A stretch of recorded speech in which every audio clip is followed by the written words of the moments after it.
All right, Sean, thank you very much. Good to be with you and everybody here on Monday Night Football on a night of a super moon, as bright as we've seen it in 68 years. See the bright light shine on Monday. Once trailed Carolina by 17 points. What? What? And the veteran Barry, what a wonderful story this is, scores. And then in a tie game, Marcus Peters steals the ball. Peters, Barry Huck, the Chiefs beat Carolina after being down by 17. Doink! And into the hands of Whitney Merciless. It's been that sort of season for Jacksonville. The Texans get that pick. They were merciless on that play. 24-21, they win it. Hey, like in life, whatever works, right? It is football, after all. We'll see those Texans next week on Monday Night Football. Speaking of which, when we return, a talk with Raiders quarterback Derek Carr as the AFC West co-leaders prepare for next Monday night in Mexico. He and his mates have been sheer excitement. This halftime is presented by Toyota. Let's go places. Next Monday night, close to 100,000 in Mexico City will fill Estadio Azteca. And the Oakland Raiders face the Houston Texans. Yes, it will be the frozen tundra of Estadio Azteca, kinda. Front and center will be Captain Late. Joining us now, the quarterback of the first place 7-2 Oakland Raiders, Derek Carr. And Derek, you had a bye week, so maybe you watched some football yesterday. Here were the Chiefs, and here were the Broncos about to lose. Are you already a scoreboard watcher with where you guys are sitting this year? Yeah, I was definitely tuned into those games, and talk about a finish, man. Both those teams came back, and that's just a testament, to the division that we play in. I believe it's the toughest in the NFL, and it showed definitely on Sunday that you can never count them out, and they came back and both had some big wins. So there's a lot of teams at the top right now in the AFC West. Well, wild and crazy finishes. I mean, that's kind of been your MO. I mean, I know you'd like to win games by 20 points, but what is it when it gets late or overtime like Tampa or late like New Orleans, and we can go on, that seems to bring out the best in you? You know what? I just have to give credit, to my coaching staff and to my teammates. Last year, Coach Del Rio was teaching us how to compete, and after that, this year he said we're going to learn how to win. And we've had to learn how to win late in games. We've had to learn how to win and learn what it takes to be a winning, winning organization and have a winning culture. And so far they've came down to the wire. It seems like probably all of them, but we've practiced those situations over and over again. The next time we see the Oakland Raiders, you'll be playing in Mexico City on Monday Night Football. Are you brushing up on your Spanish a little bit, Derek? Yeah, a little bit, yeah. But I'm so excited. That's going to be a dream come true. Every kid, you hear it every year. Guys saying, man, you dream of playing on Monday Night Football and things like that. You pretend, run around your house, jumping on the couch like it's the end zone, like you're playing on Monday night. And it's just an exciting time, something that I'm really looking forward to and something that I know our team is really looking forward to. Houston's a first-place team. You're a first-place team. You now all of a sudden are a team with a bullseye on your back with your record 7-2. You know you're going to get their best shot. I guess that's going to be that way every week now, isn't it? You hit it exactly on the head. It's so funny. We turn the film on, and you prepare, and you get all these tendencies and all these things. And so far every team we've played has done something completely different. Trying to slow our offensive line down, or slow the run game down, or slow Crab, slow Coop down. It's just funny, man. So.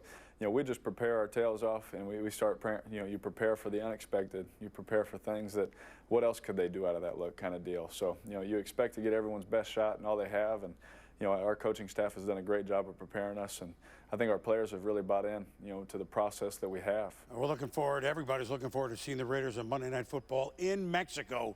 We know you'll put your best foot forward, as will your teammates. Travel safely. See you there, Derek. Thanks for joining us. Thank you for having me. That will be fun. The 6-3 Houston Texans against the 7-2 Oakland Raiders. AFC West, AFC South leaders. Next Monday night, Jim Plunkett will be our visiting legend. Back in 30 seconds.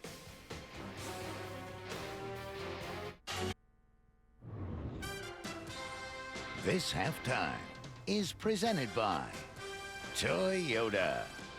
Let's go places. Welcome to Sports Nation. I'm Michelle Beadle. Our must-see moment for the week. Demaryius Thomas with a nice one-handed catch against the Saints. That'll get you in every time. To be part of Pulse of the Nation, go to ESPN.com, search Sports Nation, and vote. We'll see you next week.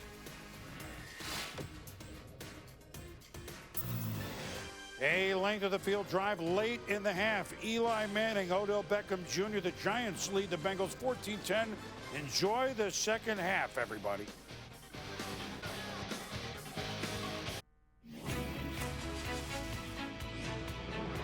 Welcome back to Monday Night Football from MetLife Stadium on a special night for the New York Giants and their fans. The Ring of Honor ceremony at the half. Ernie Accorsi, former Giants general manager, the first introduced to this sellout crowd at the half. More than 82,000 here. Justin Tuck, the terrific defensive lineman, star of their 2 Super Bowl victories under that man. Tom Coughlin, 12 seasons as head coach of the Giants, 2 Super Bowl titles.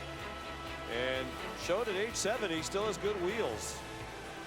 We know he's all about not just being on time, but being early. So he got up to that podium to hug Michael Strahan, the MC, as fast as he could. They all received jackets emblematic of their status as the newest members of the Giants Ring of Honor.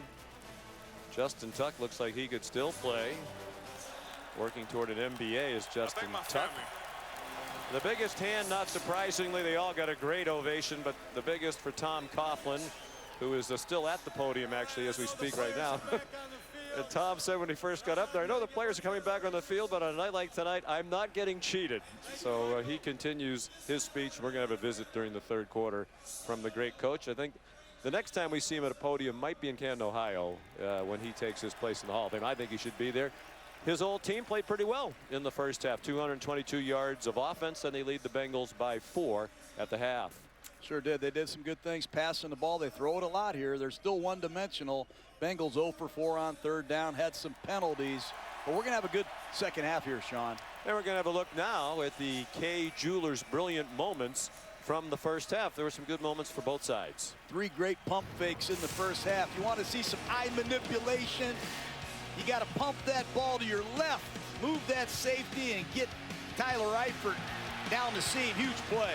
And in the red zone, pump that quick screen. Spring A.J. Green down the seam. Well done. And then Eli pumps a little hook route.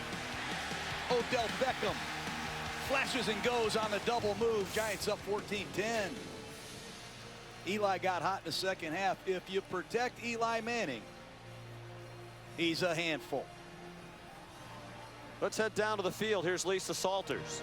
Yes, Sean. Well, Marvin Lewis told me that he thinks his team is doing fine defensively, but on offense, he said, we've got to find a way to start being able to run the ball more effectively, make some impactful runs on 1st and 2nd downs. Now, as for the Giants, I asked Ben McAdoo what he likes about the way his team is playing, particularly limiting A.J. Green to just 39 receiving yards in that first half. And he said, we're mixing up our coverages. He said, I really like the way Janoris Jackrabbit Jenkins is playing. He's doing a nice job on A.J.